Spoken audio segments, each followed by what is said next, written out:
It's never, ever going to change.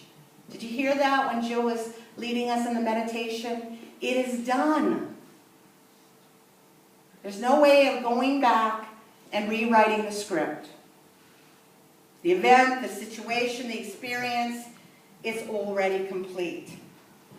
So when we consider, should I forgive? Can I forgive? Will I forgive? The only reason not to would be to continue to wish that the person had done it differently, or they had not done what they did, or that experience, it shouldn't have been like that. They shouldn't have done this to me, so I can't forgive it. It was wrong. You ever found yourself in that situation? And you know, I go even a step further than Robin does on this, because I think that we feel if the person would just apologize, then it would change what happened. If the person would just be different now, it would make the wrong right. But if any of you have ever had the experience of someone saying, I'm sorry, and truly feeling sorry about what's happened, does it change the past? Does it make what they did any different? Really, bottom line? No. What happened, happened. Cannot be different. Will not be different. So, most of us are in that place where we're like, I can't forgive this. It was wrong. And somehow it needs to be made right. But you see how that takes you nowhere? How can the wrong be made right by the individual or by your memory of the situation? Or no one's going to go back and redo it. Now, can it be different in the now moment, in the future? Yes. But that's not where we're holding the unforgiveness. That's not where the pain is, or the hurt, or the suffering. It's about what has happened. So in order to be able to forgive, we have to give up the hope that somehow our past is going to be different. Does that make sense?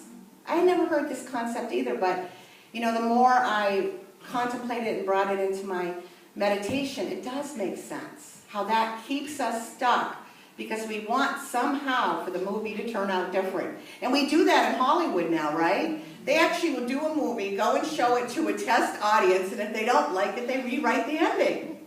But we don't get to do that. We don't get to rewrite. Well, another one of the critical elements that when we consider the idea of forgiveness, and this one I am familiar with, is who are we hurting when we choose to hang on to the anger and the resentment? Ourselves. Yeah. This is, thank God, finally becoming common knowledge in 2011. Believe me, you know, I think 10, 20 years ago, people wouldn't have just responded like that. We are starting to get that the only person who is hurt by unforgiveness is who? Ourselves. Yeah. It's like taking poison and expecting the other person to die. You know, you drink the poison and they're going to die. We all know that there are people who have perhaps harmed us or harmed people that we loved or in our family that are happily, merrily going along in their lives right now, right? You might have steam coming out of your ears, resenting them, wishing them not well, but they seem to be thriving. And so who's suffering? Who's missing out on life? Who's missing out on joy and happiness in that scenario?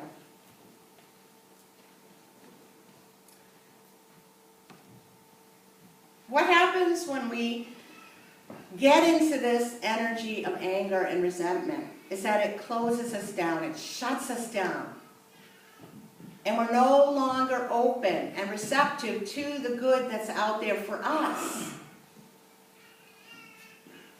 And what it does is it takes us out of the present moment. Where are you living if you're not forgiving? Oh, I like that. That's good. Where are you living when you're not forgiving? That could be the title of a talk or my own Sacred Abundance program. Where are you living when you're not forgiving? You're living where? In the past. In the past.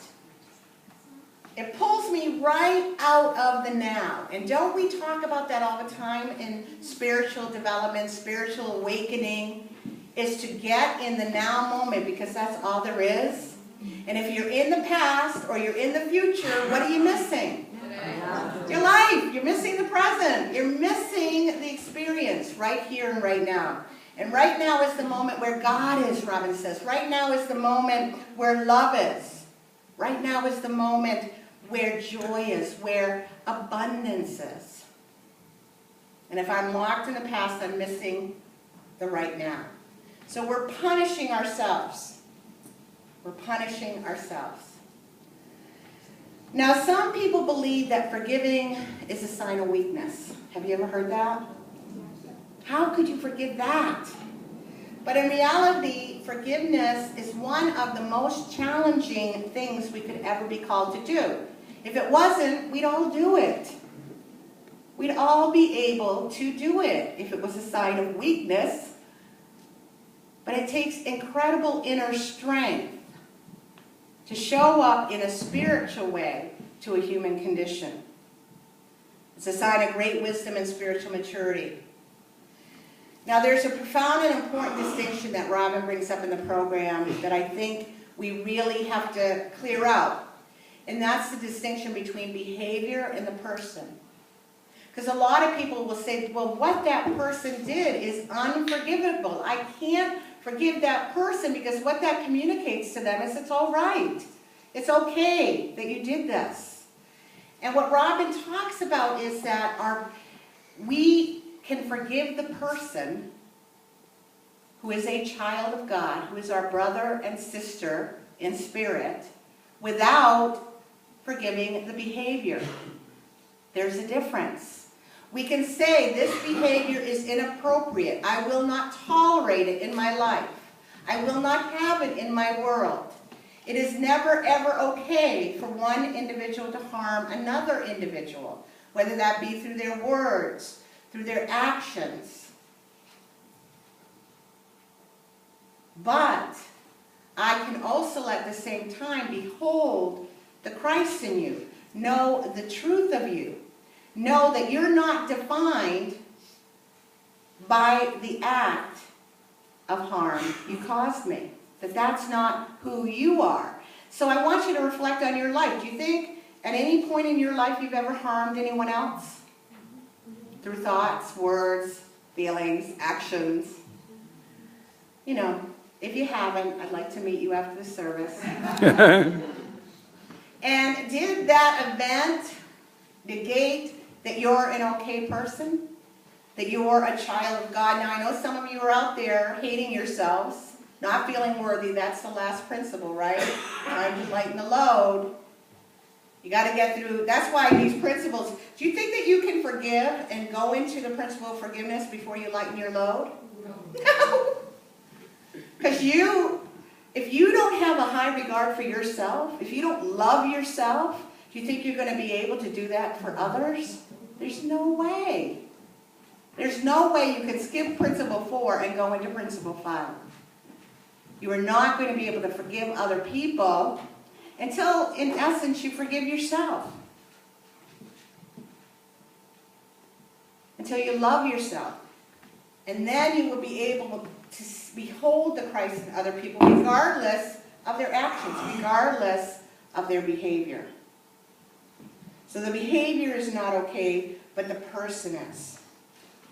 So when we enter into the true and deep consciousness of forgiveness, we are not saying it's okay that you did a bad thing to me. We are saying I recognize the truth of who you are. You are a beloved child of God, as I am. I recognize that you acted out of error, out of false thinking, out of your own wounds and your own fears, so I can forgive you as a person. Make sense? That's the true essence of forgiveness. The true essence. So when I forgive myself, or when I forgive, not when I, well, myself too, this is true for myself and